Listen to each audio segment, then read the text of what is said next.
Hi guys, nandito tayo ngayon sa ating beach property. Ayan, white sand siya guys. Ayan, kita nyo, linis. Then, dun yung available na mga lots nandun. So, ayan, pwede kayo dito mag-check-in. Yan, mga kubo.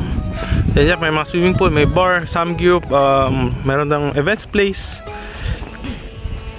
Tapos, yan, dito pwede kayo mangisda dito. Ayan. So, ayan. So, pupunta tayo mamaya doon. So may mga available lots, no? So yan, kung pangarap mo magkaroon ng property na, alam mo yun, you are here on the beach, so this is definitely the property you should consider. Ayan. So yan, white sand siya guys. Ayan. Alright. Then dun yung access. Ayan.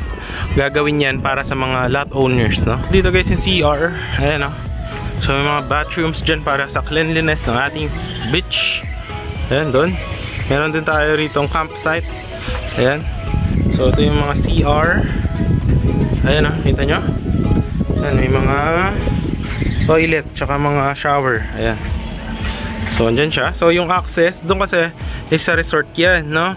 But yung mga owners, ayan, dito yung access nyo papunta sa inyong property. Ayan. So ito yung going to the beach. Ito na siya guys. Undergoing construction. Ayan. So doon yung magiging guardhouse. Over there. Alright. So yan, dito yung mga available lots natin, pre-selling, undergoing construction. Then dun yung papunta sa may beach. Ayun na, tanaw mo na yung beach dun. Dun yung access, alright. So papakita ko later on sa ating drone shot, no?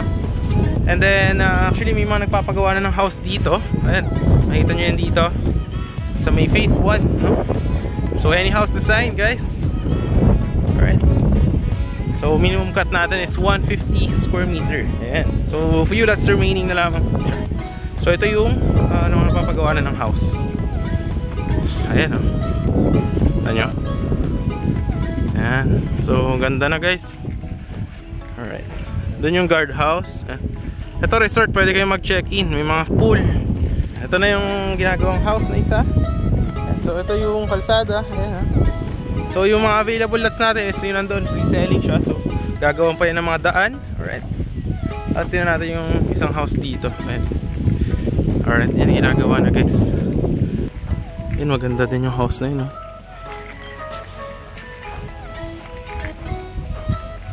So ito siya guys. Yan, simple yung house, no? So any house design siya guys upon full construction ng ating project. Ayan. Then dito, undergoing construction. So yan, undergoing construction yung mga concrete roads. So may mga available lots pala tayo doon guys. Dyan, 150 square meter. There, meron din. Then meron din doon, dalawa. Doon sa may dulo, meron tatlo. So yan, mga 150 yan. Alright. So ito yung undergoing natin construction. Dyan. Okay. And then yung access guys is, yung access is nandun lang. Yung tinuro ko sa inyo. Pakita ko yung video, sa video dito. And I will also show you yung drone shot natin.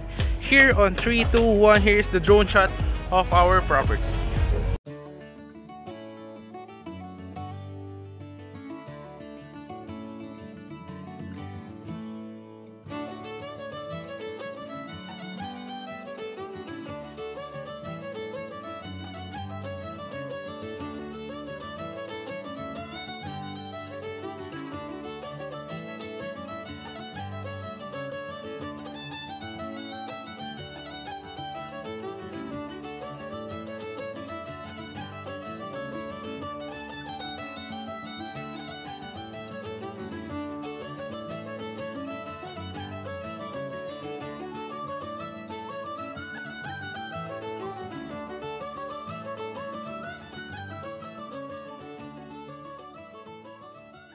Yun guys, nakita nyo naman yung drone shot ng ating project. So ayun na mismo yung beach, pwede mo siyang lakarin. And this one is good for future, for Airbnb potential income, no?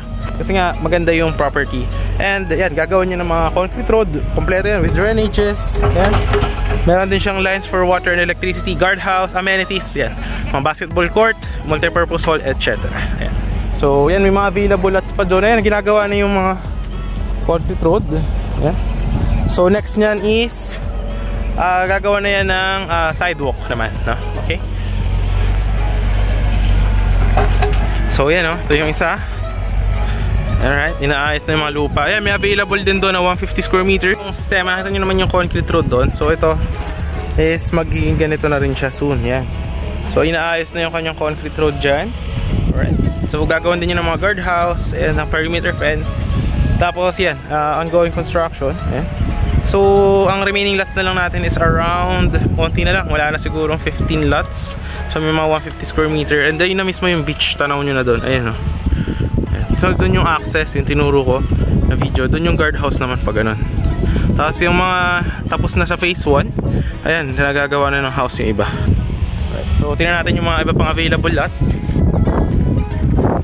So kagandahan dito guys is provincial vibes talaga. And affordable siya, no? Affordable yung property natin. And actually nakita nyo naman sa drone shot ko, nakita nyo yung laki nitong property. Talagang ano siya, secured dahil magkakaroon siya ng security. And affordable, syempre. Yun yung pinaka maganda dito, as affordable siya. So ayan, ginagawa yung ating kalsada. Medyo basa pa. Tapos lalagyan pa yan dyan ng sidewalk. Ayan, dyan. Ayan dyan ang sidewalk. Alright.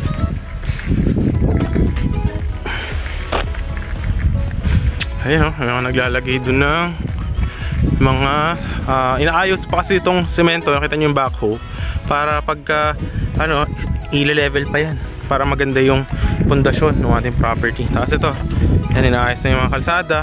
Actually may mga available lots din dun guys, mga 150. Meron din dun sa may dulo kung gusto nyo walang bahay sa likod nyo, perimeter fence. Yan, meron dyan na mga last 4 lots. Yan, doon, mga 150 yun doon.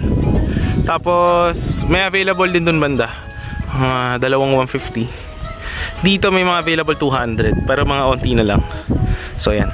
Tapos dyan gagawan pa yan na kalsada dyan, gagawan pa yan dyan ng perimeter fence doon. Tapos dyan may gagawin din swimming area para sa lot owners. Yan. So ganyan siya guys. PM na lang po, nandiyan naman yung Viber and WhatsApp ko sa may video, no? So yun guys, maraming salamat sa panonood. If you do like to have a piece of paradise here on Calatagan, Batangas, definitely you should consider this one, no? And location niya from the highway is just around 3 minutes to 4 minutes. And if you are from Manila, very accessible siya. If you will be going to SLEX, to Calax, then going here, lalo kapag natapos na yung project na tinatapos ng Cavite Batangas Expressway. So yan, malapit na rin dito pala yung Little Boracay doon. Pwede ka sumakay ng bangka, so around 15 minutes Little Boracay. Ayun yung sikat na sikat dito sa Calatagan, Batangas. So yun lang guys, maraming sa panonood and ingat po sa lahat. Thanks for watching.